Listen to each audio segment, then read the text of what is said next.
Bonjour vous toutes, bonjour vous tous, bonjour les mouvementeuses, bonjour les mouvementeurs. Alors il y a un sujet dont on me parle régulièrement et sur lequel on me questionne mais constamment.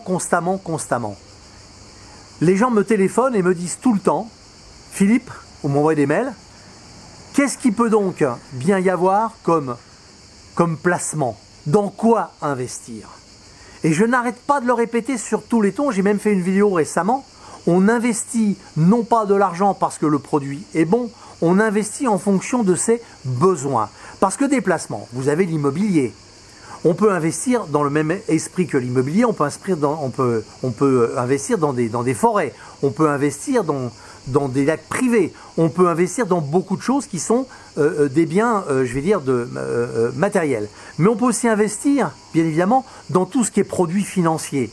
Produits financiers, vous avez la bourse, dans l'intérieur de la bourse, vous avez le trading, vous avez les options, vous avez le forex, vous avez énormément de choses. Ce qui nécessite dans les deux cas, l'immobilier, quel qu'il soit et quelle soit sa forme, entrepôt, bureau, forêt, maison, etc., colocation, résidence, ce que vous voulez, l'immobilier en règle générale.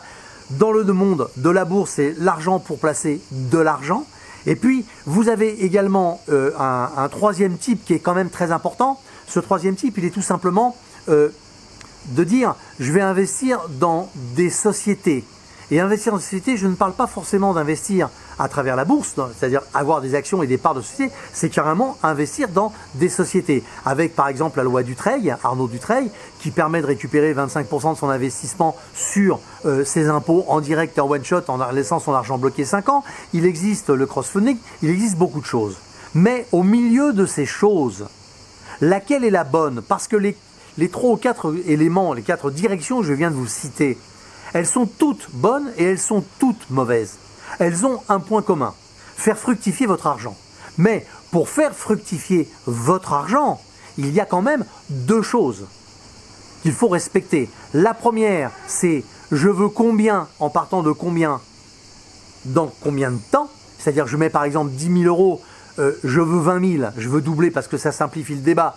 Mais pour quand? Si c'est pour dans 3-4 jours, je ne vais pas prendre des produits sur du long terme. Et si c'est pour dans du long terme, je ne vais pas prendre des produits qui sont fortement boostés. Qui plus est, il va y avoir la notion de, je le répète souvent, fiscalité. Quelle est la fiscalité d'un bon produit? Un très bon produit, excellent, en tout rapport, qui me ramène de la rentabilité ou de la capitalisation, qui me ramène de l'argent régulièrement, et j'en profite, c'est bien. Mais s'il y a une très forte fiscalité, c'est pas terrible. Je connais des gens qui investissent notamment en bourse sur des actions américaines, sur lesquelles ils payent bien évidemment l'impôt américain, parce que ça se fera automatiquement, et ensuite quand ils le récupèrent et qu'ils le transforment en euros, eh bien ils payent l'impôt sur bien évidemment les revenus français. Donc on va payer 2 fois l'impôt. Il faut donc que le rapport de la bourse soit totalement extraordinaire. Alors arrêtez de vous poser la question sur quel type de produit. Répondez d'abord à la question quel est mon besoin? Qu'est-ce que je veux obtenir et dans combien de temps? Et quand on a ça, à ce moment-là, seulement à ce moment-là, on peut se diriger vers un des ensembles que je viens de vous préciter. Par exemple, je n'ai pas beaucoup d'argent, je vais aller vers l'immobilier, quel qu'il soit, maison, bureau, location, colocation, résidence étudiant, résidence universitaire, résidence médicale, résidence de loisirs. Peut-être que je vais investir dans un appartement que je vais le louer que pour les saisons en Airbnb ou en location directe. Peut-être que je vais le louer à l'année. C'est pas la même fiscalité, bien évidemment. Peut-être que je vais placer mon argent dans la bourse, dans un placement qui ramène beaucoup d'argent. Mais à quel prix et à quelle fiscalité et comment l'État va me manger? Est-ce que je rentre dans la fameuse flat tax qui est limitée à 30%, ou est-ce que je déclare moi-même mes revenus, que je refuse la flat tax et que j'incorpore mes nouveaux revenus à l'intérieur de mon produit? Donc la vraie question, quand on voit tout ce que je viens d'énumérer là, la première des choses, c'est se dire qu'est-ce que je veux obtenir de mon argent? Parce que si vous ne savez pas ça et que vous allez vers un produit qui vous plaît et qui vous sensibilise, c'est bien, mais s'il ne correspond pas à vos produits, à votre besoin, et s'il ne correspond pas non plus à la fiscalité dont vous avez besoin et dont vous rêvez, comment voulez-vous faire le chemin à votre argent? C'est quasiment impossible. Alors les bons placements, il y en a plein. Je vous ai cité 4 pistes qui sont les plus évidentes, mais bien souvent on n'en pense pas. On pense à certaines qui n'existent pas.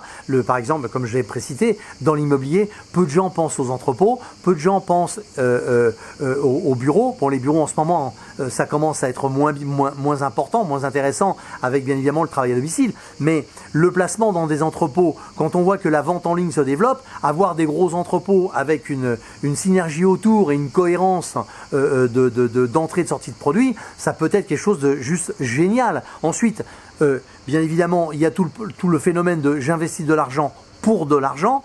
D'accord? Et puis, il y a également là, investir l'argent dans les sociétés. Et il y a également un autre paragraphe, c'est acheter des produits à très forte valeur sur lequel, comme un contrat, je sais que je vais toucher tant tous les ans à telle date d'une manière totalement régulière. Donc ça, c'est relativement facile à faire aussi, mais encore faut-il savoir, c'est quel est votre besoin, parce que est-ce que c'est le produit A, le B, le C, le D ou le E qui sera le plus constructif. Et quand on aura choisi par rapport à votre besoin, quel est le thème le plus précis qui vous convient, alors à ce moment-là, il sera le temps d'analyser quels sont les bons produits.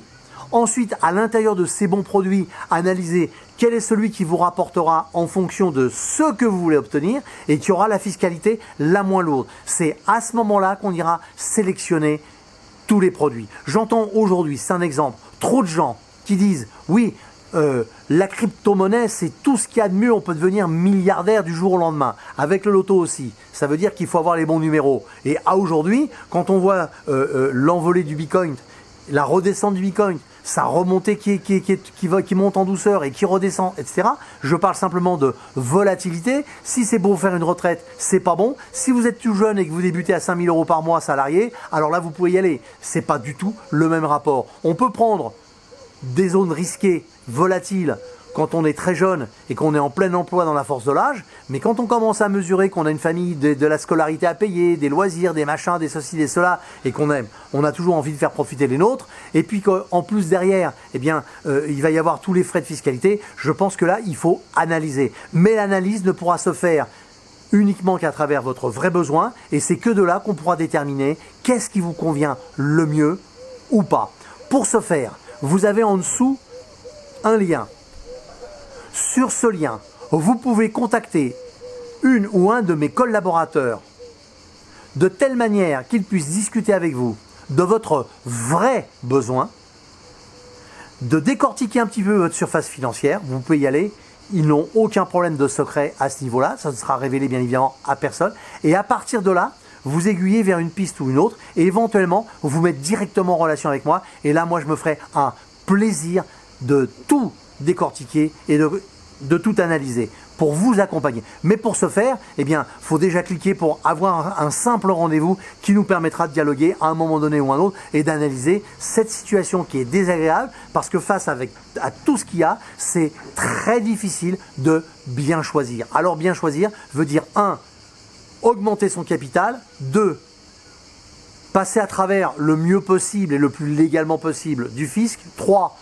Garder de la liquidité de façon à ce que cet argent soit plus ou moins disponible en fonction de ce que j'ai besoin. Ça veut dire qu'il doit être partiellement liquide ou totalement liquide. Et en fonction de ça, on peut également y rajouter un dernier point, c'est évidemment l'analyse de la transmission suivant l'âge qu'on a et suivant à quel moment on veut le transmettre ou de son vivant ou après son décès. Donc tout ça, eh bien, vous avez un lien juste en dessous. Ah, au fait, un gros pouce bleu, c'est vraiment sympa. Et puis, simplement, votre ressenti me conviendrait très très bien. Alors, s'il vous plaît, un petit mot en dessous, mettez votre commentaire, mettez votre appréciation, et puis si vous le souhaitez, vous avez un lien, vous cliquez dessus, vous avez un rendez-vous, vous nous parlez, on vous écoute, et là, on va vous accompagner à déterminer qu'est-ce que vous pourriez réellement faire. Allez, je vous dis à la semaine prochaine.